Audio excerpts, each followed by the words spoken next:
Welcome to the Antidote. This is Greg McCarran. And this is Jeremy Rothke Show. All right. All right.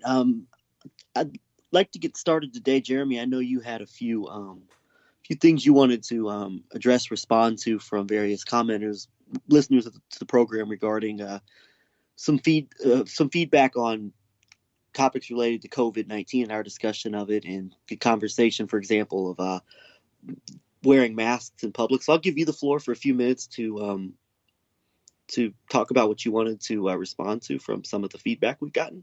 Sure.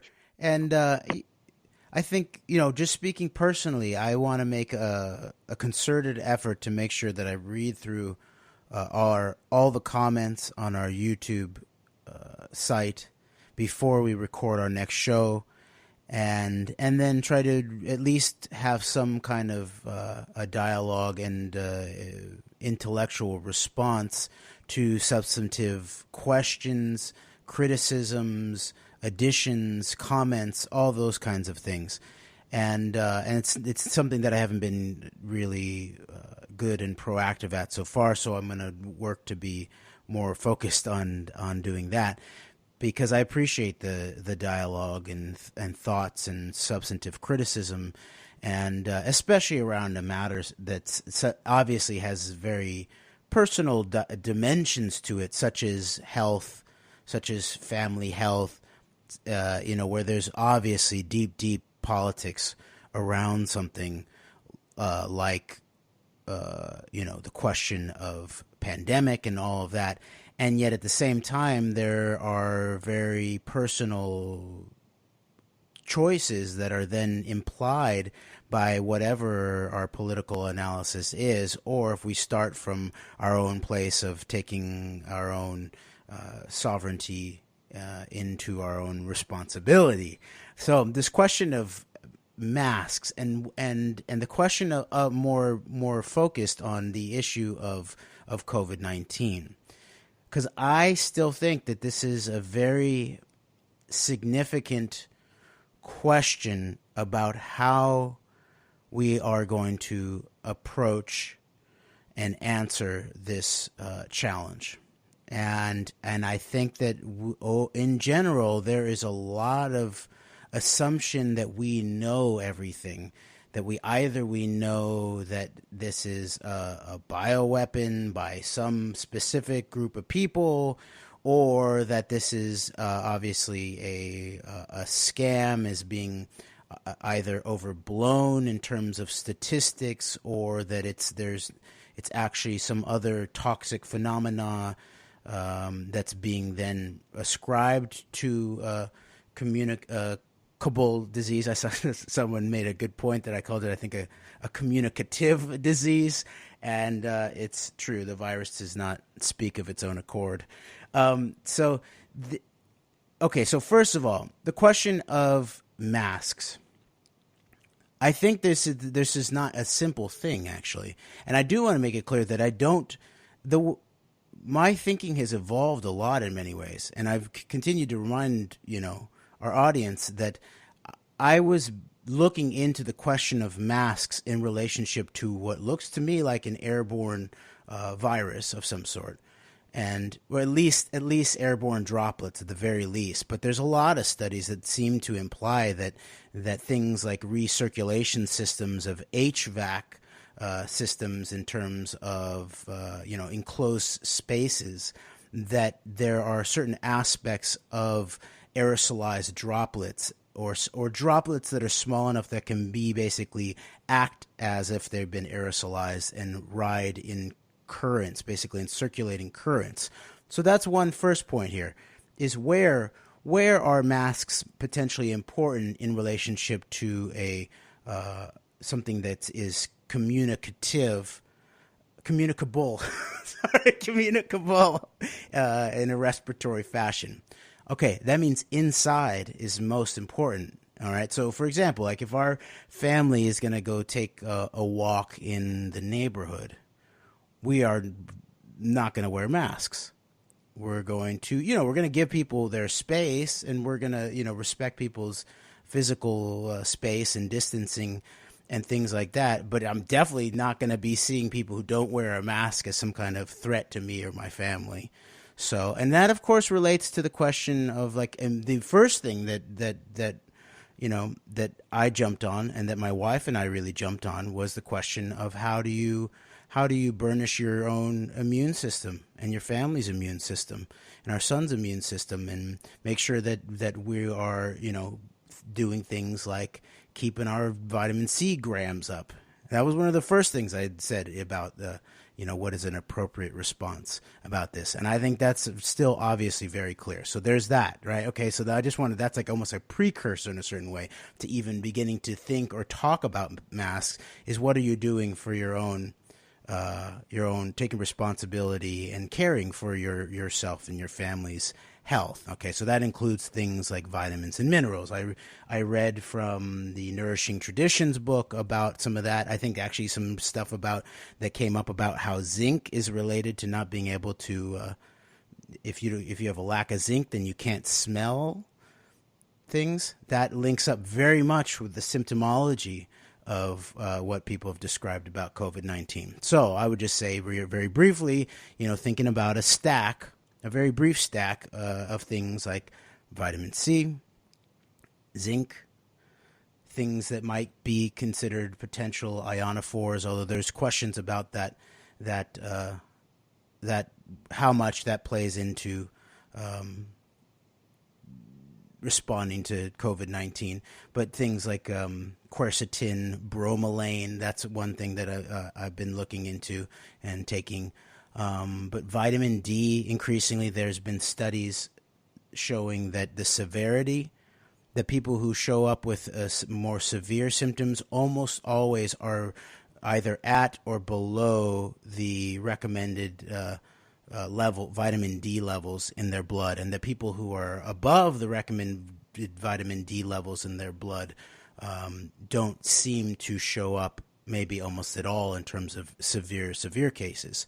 So just that kind of stuff. And I've been pointing that out from the beginning, that that if we had an actual public health expertise, public leadership, that there would have been a combination of addressing what individuals could do in relationship to bolstering their own bodily health, which would include this whole thing, basics, vitamin D, vitamin C, zinc, these kinds of things, right?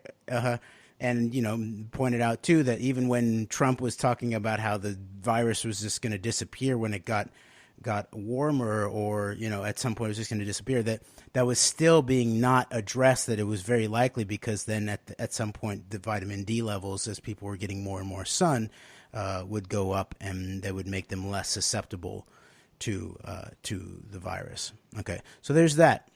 So back to masks. The thing about it is, it looks like that inside, if you go inside, let's say you're going to go shop or something like that inside of a store, or you're going to go work at an office, or you're going to attend a meeting, where these are the kind of places where wearing masks are important for both sides of things, right? And so I don't see people who don't wear masks as some kind of threat to me, because I've already taken responsibility to burnish my own immune system. It doesn't mean that I'm not going to potentially use masks in certain situations to shield potentially like direct hits of larger viral loads, which is why some of the healthcare workers get taken out. There's a nurse in Los Angeles who didn't have proper N95 defenses. She rushed in to help a code blue patient who was not breathing, and she only had a surgical mask, and she should have had an N95 mask, but it was not made available to her, and she rushed in, and then she was dead 2 weeks later from COVID, apparently. And so these kinds of things, I think, are important for us to really think through, parse out, not be simplistic about. So, for example, if you're going to be outside in a situation where there's a lot of people maybe packed together, then I think there is potentially a responsibility, even if you don't think that it's going to provide you any personal protection at all. Although it does look very much like, especially if you treat the materials properly, that at the very least it can reduce the sort of loads that you could potentially receive if you get like a direct, like, sneeze or, cough, or, or some kind of circulating viral load in an area. That it can, just any kind of material, basically, just wrapping a scarf around your mouth could help lower that. But even more importantly, and this is why I do really still do take a responsibility to think about others, and I'm not concerned about not potentially coming into contact with the virus at all. I imagine I already have. I sort of seek to, at some level, at lower levels, so that my body can understand it, can be able to recognize it, fight it off, and so this is, I just am trying to explain through what's a very complex amount of thinking, I think, that needs to go into these kinds of decisions and ways we think about these things in ways that are being intensely divided into sort of black and white Masonic checkerboards of for or against, all this kind of stuff.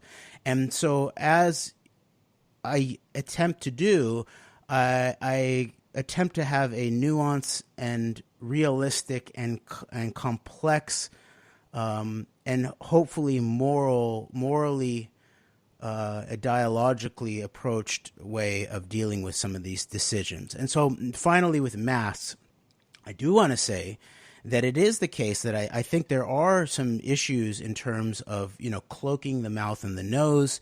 It is much harder to get good hits of oxygen, to get rid of CO2. So it's not some kind of willy-nilly kind of scenario. But I also then have, and I brought this up before, and I will continue to bring it up, and I will put more links on this, is that it does look like to me that things like salt masks are so crucial. They can really, really help out.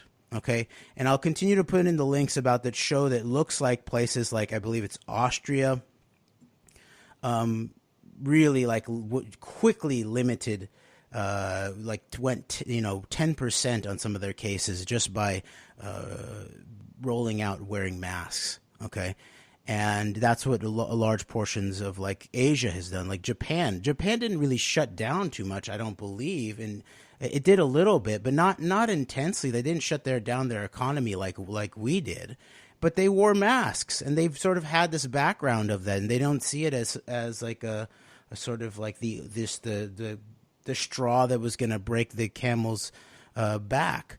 So there's a lot of information about how that, at the very least, even if you can't find a way to get a mask or to prepare a mask that can actually help you protect yourself, at the very least, a garment can help gather in your own potential fluids so that you don't infect somebody else, even if you don't have either a bad case or you don't have any symptoms at all. Okay, so this is complex. I'm sorry I'm taking so much time on this, but this is complex, and this is a very nuanced issue. It's not, just like with so many other things, it's not a simple black and white matter. There's all kinds of shades of gray and nuance to these matters. And I feel like with our program that, one of the things that we've done, and I think that we really make a point to do, is, at least from our own unique personal perspectives, which aren't always correct, we don't have all the answers, but I feel like something we've done, for example, with a lot of the Trump intrigue surrounding Trump in the 2016 election and the bigger picture around that is, I think, we've tried to bring a nuanced perspective on this, where, and I think this is the case too with COVID-19. I think you'll admit this, Jeremy, that you'll acknowledge this. We understand a lot of the concerns of the people are bringing out about this, from everything from the idea of the pushing for a vaccination that will likely be deemed mandatory, to overreaching and overstepping of boundaries by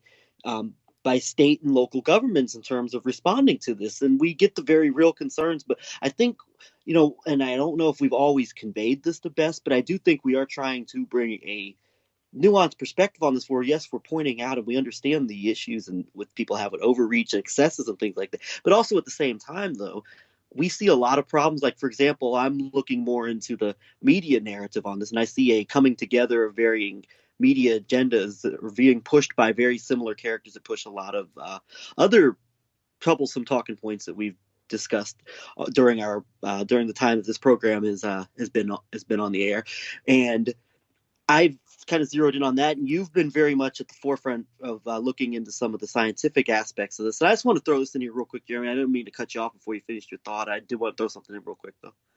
Oh, I appreciate you throwing it in there, and that's like working to have amongst you, between you and me, have a good dialogical approach to how we address, as I've put it, like the intelligence and the counterintelligence, and that we're responding to both the sort of ground facts, the ground truth of what's actually happening, whether it's the question of how potentially dangerous this virus is it a virus?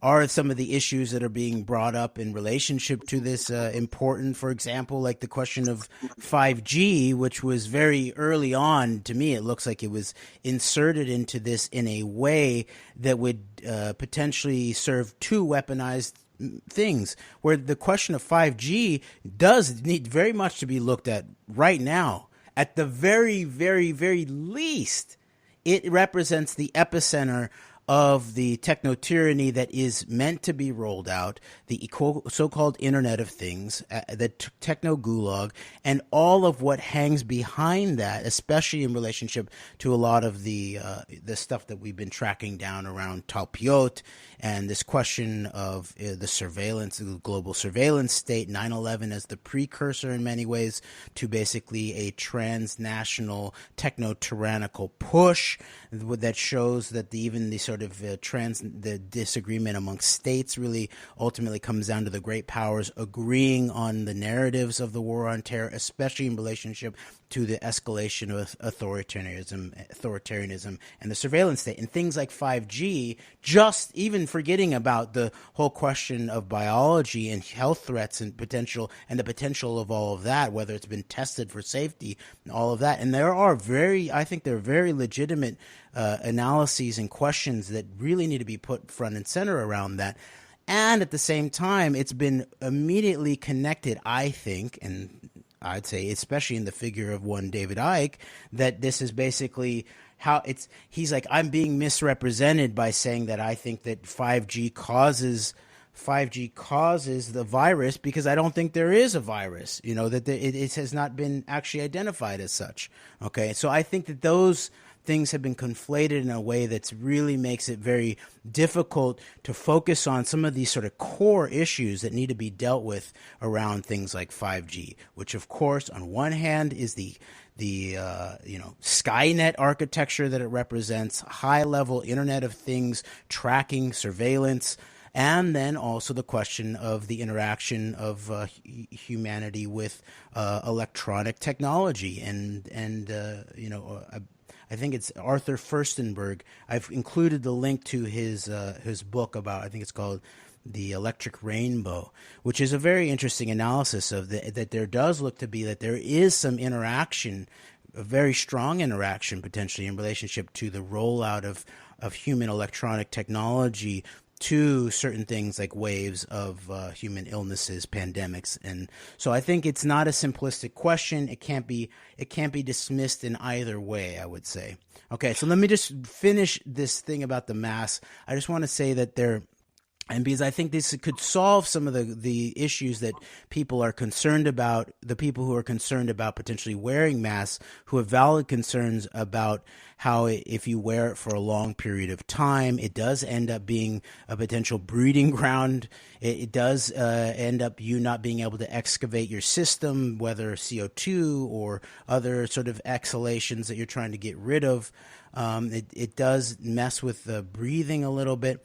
So this is why I bring up again the question of salt mask, and I will include a bunch of links that talk about how you might do this, and then some of the scientific study behind it. For example, a paper titled "Universal and Reusable Virus Deactivation System for Respiratory Protection" from 2017.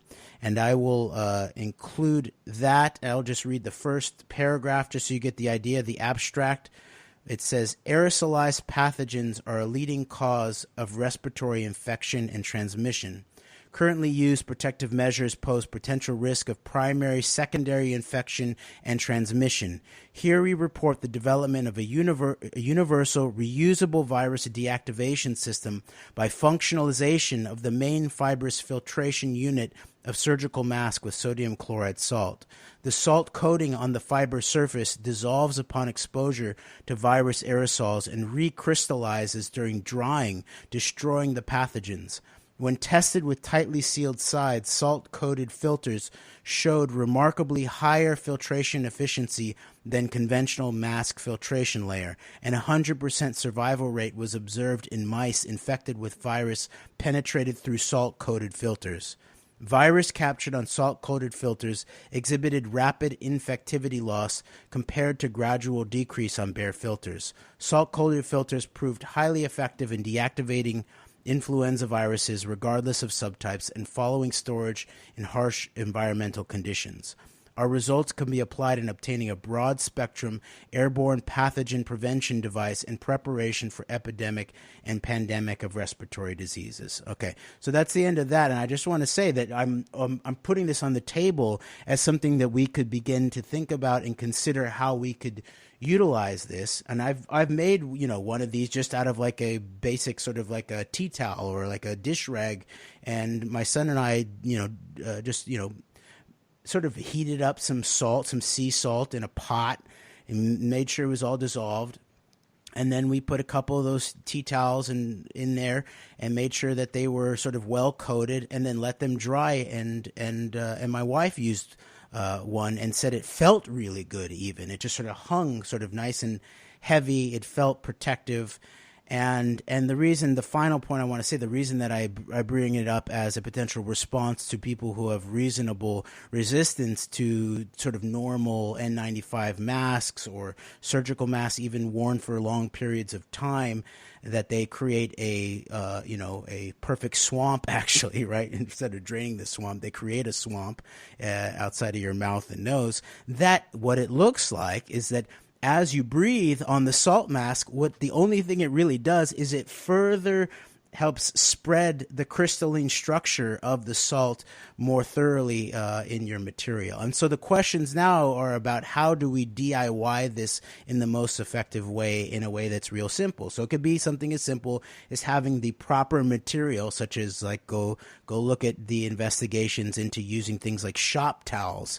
Go find toolbox shop towels, in your local farm garden or auto mechanic store, something. And those supposedly are very good material. Imagine what those might be like if you properly dipped them or sprayed them in a saltwater solution. Okay. And so that's what I'm basically saying. All right, we're responsible here to really think through our reality here. And I do not think it's as simple as either quote unquote side of this is saying. Just sort of wear your mask no matter what you're doing, or you're a threat to everybody.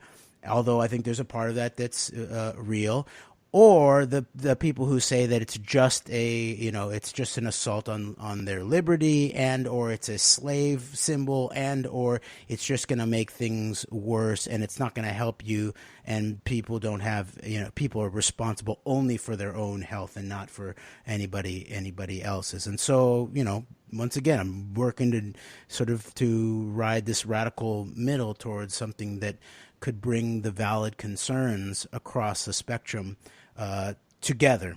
Okay, so that's masks, and there's a whole nother question implied here. Maybe we should just put this off until we can do a longer forum or next week. But the question of death rates, actual severity of COVID, is it just the flu, or is it something more like an actual bioweapon?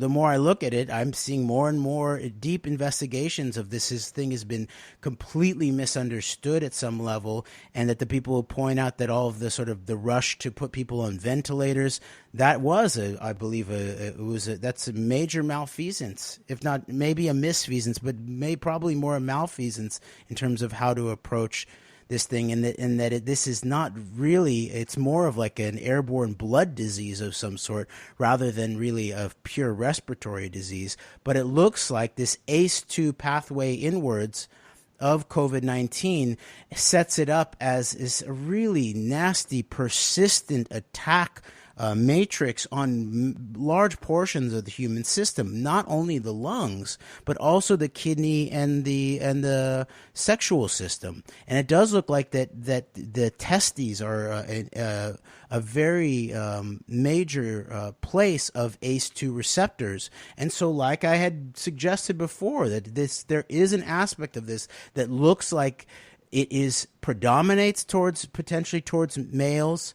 It does look more and more that it's predominating, at least in the United States of America, towards African Americans, who are hit at a very severe rate compared to other ethnic groups. And there's lots of aspects of that. Some of that is genetics. It's definitely I've seen lots of stuff that even when you dealt with hydroxychloroquine, that some of the side effects of that seem to predominate in relationship to certain genetic codings that African American people were dealing with more than other people. But there's also, of course, a question of the long-term structural aspects of poverty, the weaponization of food, and all of that that's included in that. But it also, and finally, this will be my final point here, and then we can sort of move on beyond this, which is obviously a sort of deep black hole, a sinkhole at some level if we let it be, but we have to deal with it, I think, in a responsible and reasonable and pragmatic and moral fashion, and not just sort of allow our thoughts in this to be shaped by some politically oriented group or another, whether it's sort of the mainstream or the so-called alternative or any of that stuff. I think that this is a major moment that requires serious, concerted intellectual and moral reasoning in order to meet the moment. So final point on this is that it does look like there's whether it's because of the ACE2 receptors in terms of the kidneys, which is obviously a key piece of the sort of the reproductive system, the sexual system, or whether it's a piece of the ACE2 receptors in the testes. There is an aspect of this that does look like it does look like it could potentially, over the long term, not in the short term. Of course, in the short term, it was like, oh, don't worry, this is just going to sacrifice all our elders. The weak and the elders are just the only ones going to be hit. Let's just keep our economy going, which, of course, there's a eugenics aspect implied in that entire line of thought. But even just putting that aside, that's not just truly the case, I think. I think that the case looks like this thing is not the flu. The people who have gotten so-called mild cases, meaning they didn't die, they didn't necessarily end up on a respirator, but they had it and they might have gone to the hospital. The thing persists, it lingers over months, to 8 weeks. This is not like a flu that I'm aware of. And what happens is it looks like that it can potentially hit the reproductive aged, like sort of like the core of what you might call military-aged males, the kind of age bracket that's been used in the kill matrix of the drone emperors of our governments in the war on terror, where it's sort of, these guys are a group of men in this age range. They are then, just because of that, gathering together, they are legitimate targets of our metadata drone, Hellfire Kings and all of that. There is an aspect of this that seems to target that grouping. And so finally, the way I would just point out is that it's obvious the way the Chinese military took this very, very seriously. This is where someone like Cliff High's information is very, I think, crucial, because he had was aware and kept himself informed in relationship to deep aspects of Chinese political culture and people in medicine, in traditional medicine, but also he saw things on the deep web about what the Chinese military was doing in terms of responding to this. And then the U.S. military, very recently, it came out that the U.S. military had made a policy of some sort, that it was a policy directive that people who had a recognized significant case of COVID-19 could never become a member of the U.S. military. Okay, whatever you want to say about the militaries of the world, in which case they will often take unjust orders. They will do what they're told to do, even if it's immoral or even it's against the oath that they're going to take. What can be said about them for sure is that they take their own physical survival and institutional survival very seriously. And so you can imagine if these major militaries of the world are taking this thing very seriously, then it's probably not just the flu. It's probably not just some kind of nothing burger that's just only being amped up by the Democrats or George Soros or Bill Gates or something like that. And meanwhile, the question of the nano tracking, vaccine chips and all of that that's being obviously pushed potentially by the Bill Gates types is going to be a significant issue coming up. And so because of that, because of how serious that is, we need to deal with what the actual threat matrix here in a serious fashion, especially if it's real, which it looks like to me that it is. And when you think about Bill Gates, the narrative that seems to be pushed by so much of the alt media is that this is some type of nefarious operation, that people like Bill Gates and the rest of just the big web that is, quote, the deep state is all in this, and they're somehow in this as like some type of just mass opposition to Donald Trump. But I think you need to look back with Bill Gates.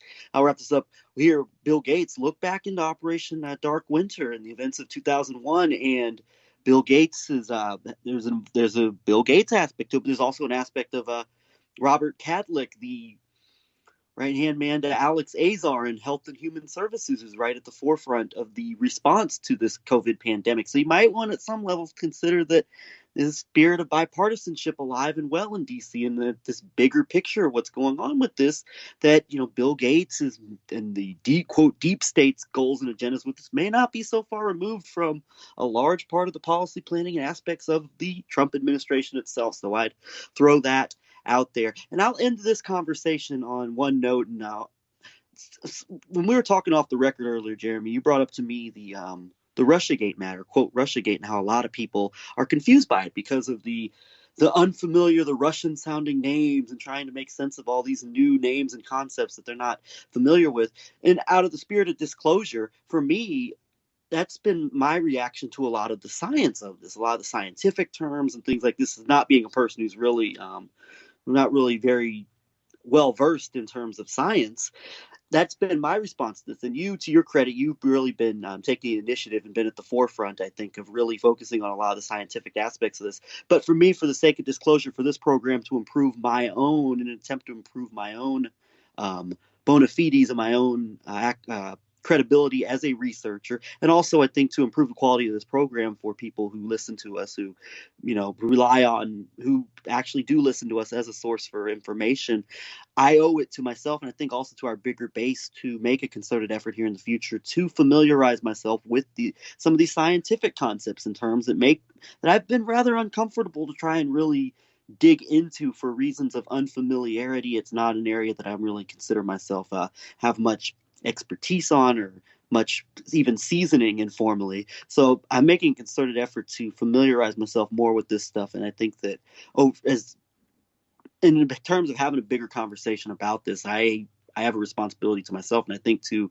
our base, to really try to gain more of an understanding of this stuff. So that's something I'm making a concerted effort to do here in the as time goes on here, is to take an effort to maybe not become even so much an expert, but to try to familiarize myself more and more with the scientific and medical ramifications of this particular event, and familiarize myself more with terms to become a more well-versed researcher with regards to this. So I thank you for bringing that up in our conversation, and I'm something to make a concerted effort in. I appreciate you bringing that up, because I think it's an important thing for all of us to grapple with in relationship to this is something that the vast majority of us as human beings we have comfort zones. Okay, there is a very sort of small but really strong sort of current of a minority amongst humans who seek out discomfort, who seek out new intellectual domains and actually sort of thrive on feeling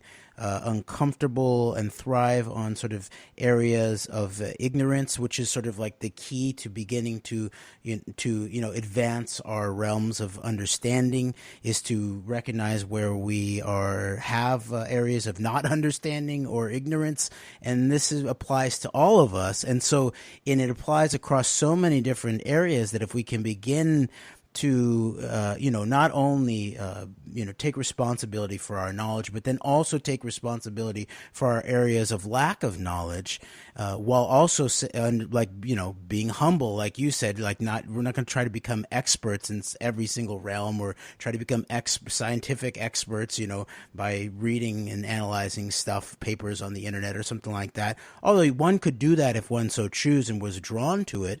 But there's some deeper aspect of this that has to do with being a functioning, responsible, self-governing adult. And I believe that last phrase, the self-governing aspect, goes hand in hand with a certain commitment to at least a pragmatic attempt at a broad base of understanding and analysis and an attempt at knowledgeable thinking, and that is where the solutions actually lie politically, is for us to begin to re-grasp this responsibility of what it means to be we the people, which means that we have just like if you're a politician, you are going to be dealing with policy and laws across a whole wide variety of things, from technology to health to economics to education, to electricity and mobility, all of these kinds of things. And so it makes sense for us as we the people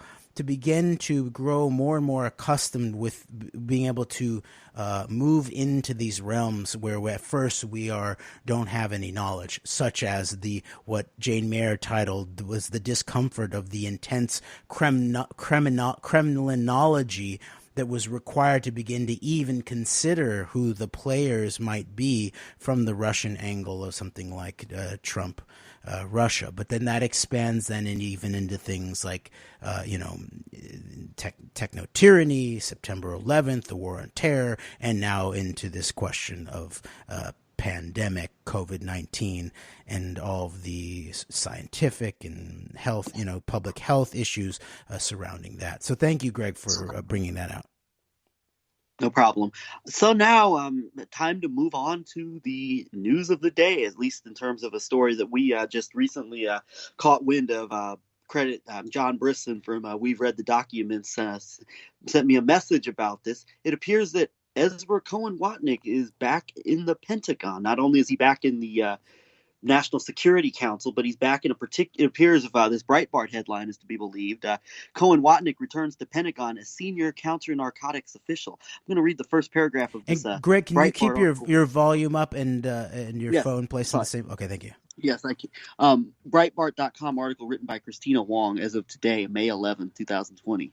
Ezra Cohen Watnick, a defense intelligence veteran and former Trump National Security Council aide, is headed back to the Pentagon to serve as Deputy Assistant Secretary of Defense for Counter-Narcotics and Global Threats.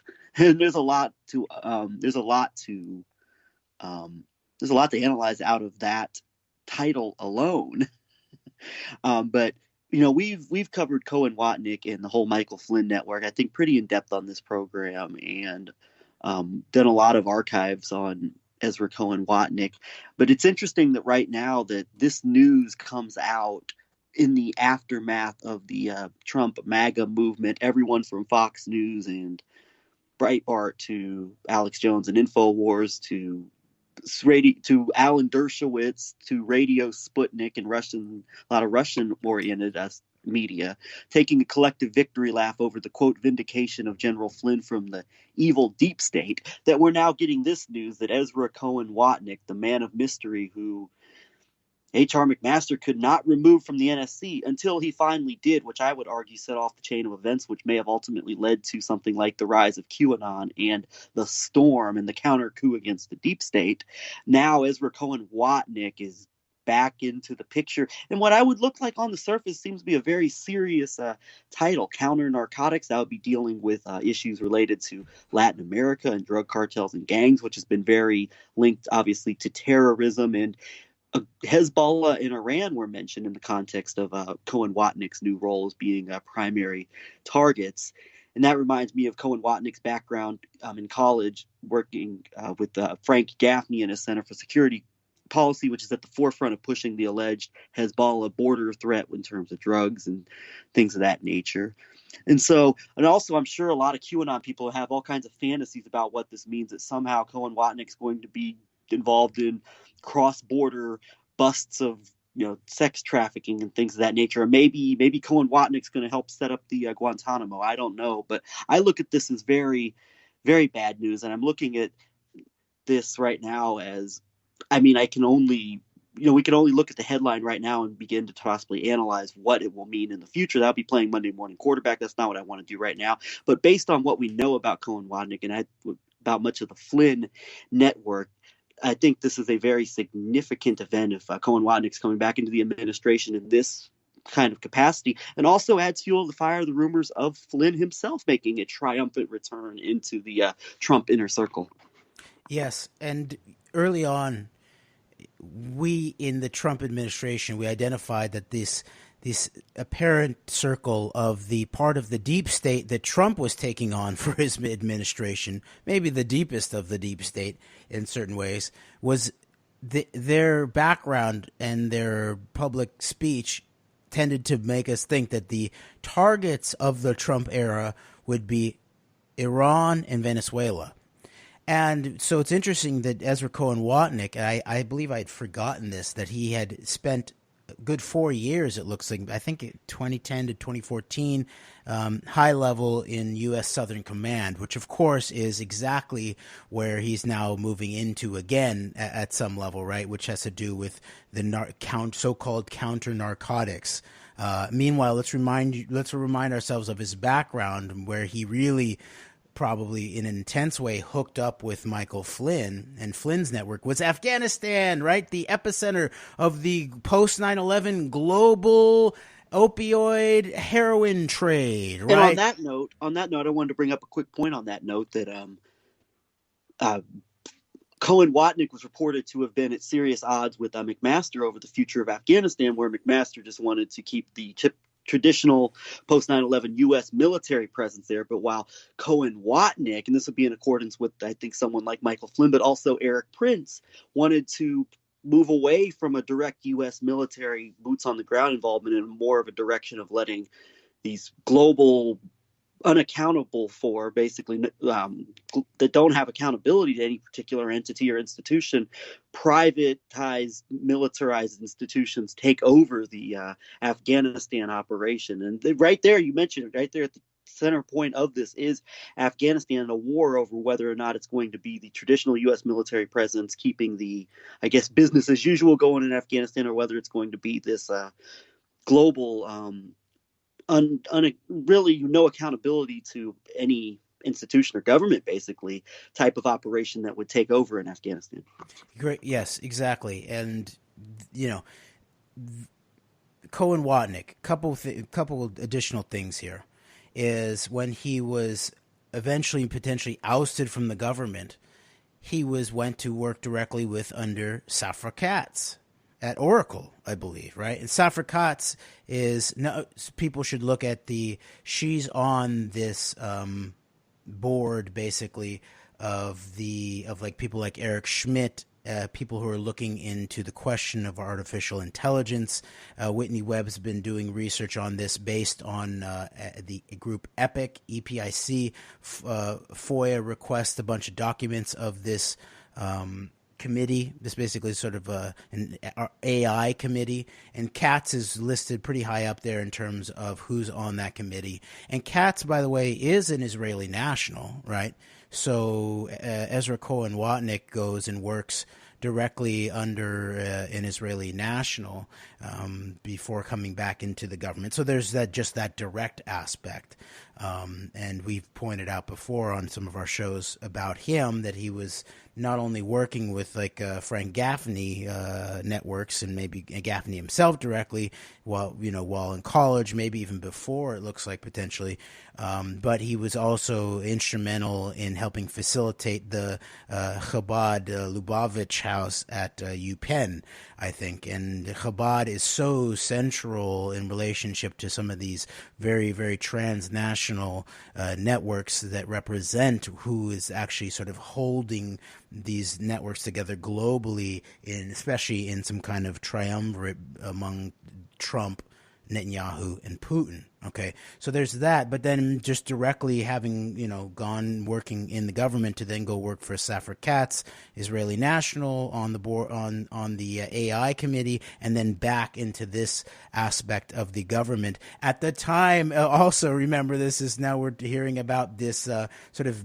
Bay of Pigs style, maybe for design for the TV, reality TV show generation, failure of a potential coup in Venezuela, with Trump's sort of private security and contractor guys having been caught. Apparently, it's a very strange scenario, and we don't have enough time to get into it yet, and neither are we quite educated fully on the details of it. But I find that interesting, the moment of Cohen Watnick coming back into high-level Pentagon, so-called counter-narcotics at this time of this sort of operation against Venezuela. Very, very suspicious. Indeed. We will keep an eye the best we can on trying to continue following whatever follow-ups come up with the return of Cohen Watnick, and then the possible return, very much heavily hinted at, which I could see a real serious effort to try to make reality, the possible return of General Flynn himself into the Trump fold, as he's now he's up there with General Washington and President George Washington and others as an all-time great American hero on that level and scale in the MAGA community. So definitely we'll be keeping an eye on that. And one more note about Safra Katz and Oracle. Recall it was Roger Stone via InfoWars who reported that that H.R. McMaster was at a dinner with Safra Katz and had reported that McMaster had referred to Trump as a moron, indicating that he probably got this information perhaps directly from Safra Katz or somebody very close to her, maybe through Cohen Watnick. I think this was around the time Cohen Watnick had gone to work for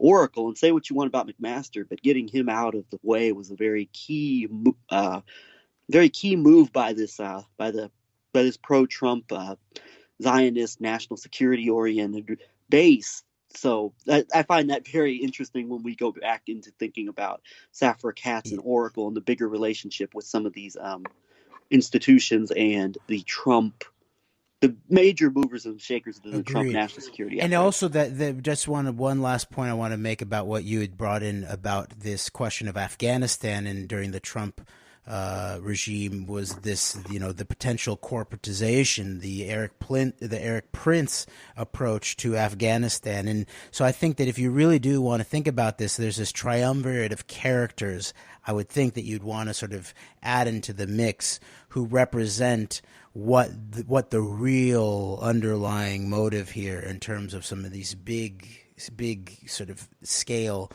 policy moves, potential transformations of the Trump era are. One is Safra Katz, actually, I would say, especially with her being present on that AI committee. But another would be Eric Prince, very much so Eric Prince. But then the third one, of course, would have to be Stephen Feinberg, Cerberus Capital, DynCorp, Remington, and then I would just remind people that there was also, maybe we'll now touch on the DNI, Ratcliffe coming in apparently, that there was also this National Intelligence Committee that under Trump included people like Stephen Feinberg, but also someone like Diana Ravitch, Samantha Ravitch, who worked with such paragons of virtue as Dick Cheney, Michael Chertoff, and proposes a new terror umbrella to augment and replace the nuclear umbrella of the Cold War,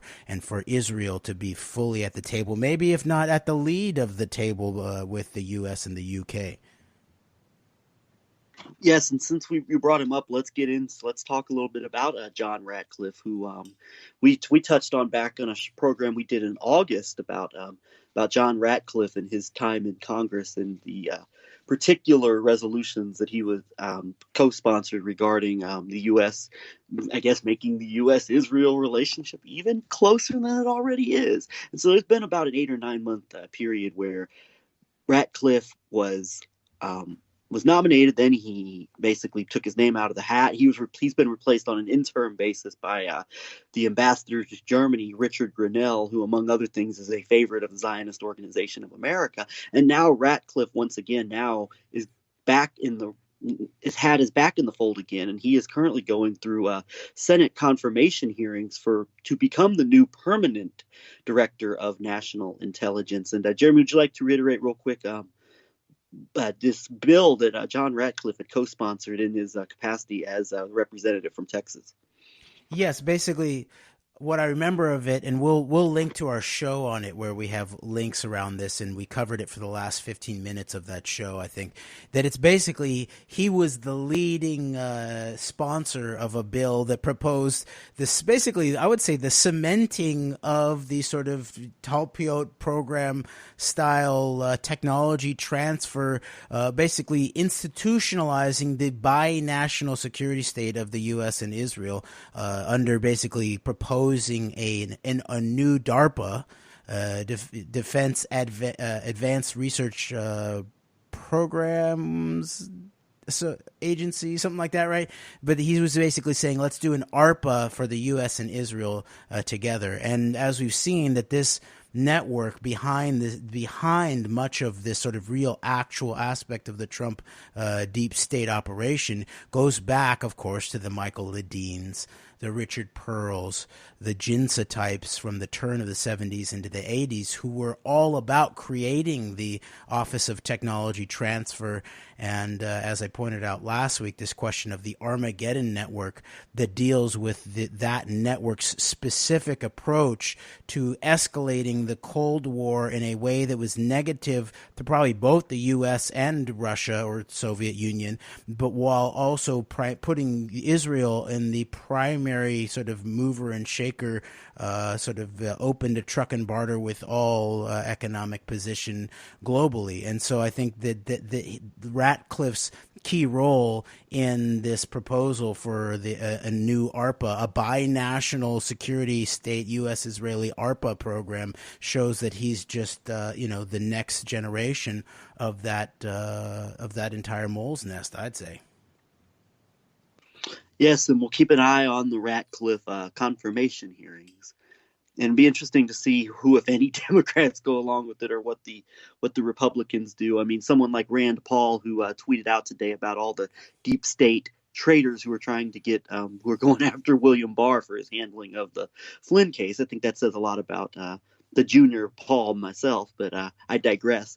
I think perhaps we should close out today by discussing another, I think, consequence of this COVID-19 is the emergence of, at least in the city of New Orleans, but I'm sure probably going on other places around the country as well, the emergence of Carbyne 911 as an emergency response, leading the way in terms of emergency responses in the age of COVID-19. And we've talked about Carbyne 911 before, and so I think maybe we should close out the show by bringing up the fact that Carbyne 911 is inserting itself into COVID-19 reaction scenarios. Yes, okay. For our last 5 minutes, let's move in that direction, because this is crucial. And I did not realize that this had happened. I mean, we were suggesting that this was exactly what was going to happen. And even before COVID popped up, we were suggesting that the question of the involvement of Nicole Junkerman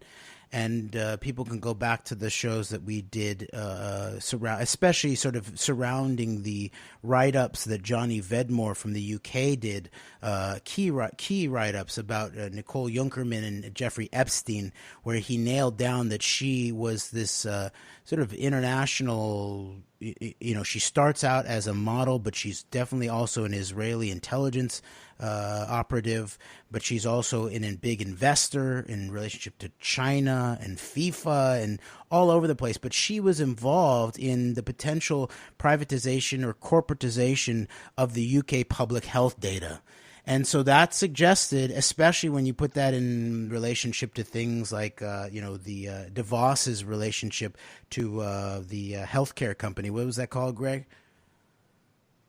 That was Spectrum Health, and the question of of Cambridge Analytical style use of health data, that there was suggesting that this is where the big data, and especially the sort of tech transfer, the technology tyranny agenda behind the sort of transfer to Silicon Wadi as an epicenter globally, Israel as the sort of key player, is not the sixth eye, but as the second eye, as Netanyahu says publicly. Probably privately he says the first eye, or the all-seeing eye, as he's apparently just come out in favor of chipping school-age children to make sure that they're socially distancing properly or something like that.